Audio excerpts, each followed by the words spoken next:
From the Red Riots to the Red Sox, Orono native Brian Butterfield has earned a reputation as one of the best defensive minds in Major League Baseball. Now, Boston's third base coach is becoming a household name throughout New England and beyond.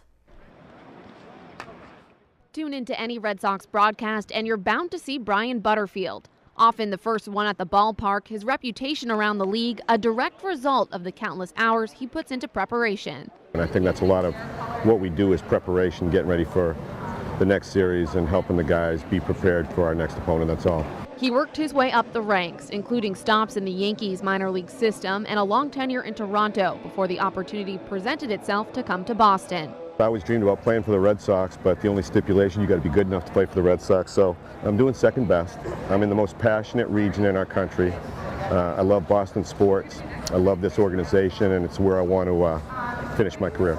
He shaped Derek Jeter and Dustin Pedroia into defensive players, and now Brian Butterfield's challenge is doing the same with second-year shortstop Xander Bogaerts. Well, we're real pleased with where he's at. You know, last year he had that look in his eyes like, I hope I can do this, which a lot of young kids have at such a demanding position. He's coming leaps and bounds. He's not there yet. He's still got a long ways to go, and he'd be the first one to tell you that. I feel a lot more confident than last year.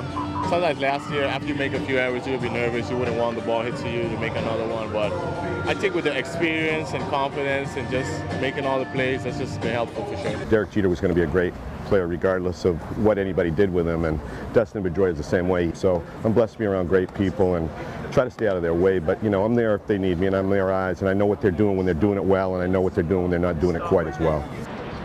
Thanks, Butter. That boy, Petey. There's no questioning the Butterfield effect. When Pedroia won his fourth Gold Glove in 2014, he credited his coach and invited Butter to the ceremony. It was an honor to go sit at the same table, and before we left, he gave me and my wife a miniature Gold Glove, and that sits in our office today. It was a great memory. Throughout his success, he never forgets where he came from, saying growing up in Maine helped shape him as a person and a professional. I was really blessed. My dad was a great leader. He was really fair. He was disciplined, and I thank him, and I feel blessed to have been under his roof for so long. I was around the players all the time, the football players and the baseball players, so it was nice growing up on a campus town. He still lives in the area, and when he's home for the off-season, there's one thing on his mind. Football Sunday, complete with a 4-TV setup. The Patriots always getting priority. It's a fun time. The guys like coming over. We enjoy the Patriots. We enjoy what they represent. They do such a great job.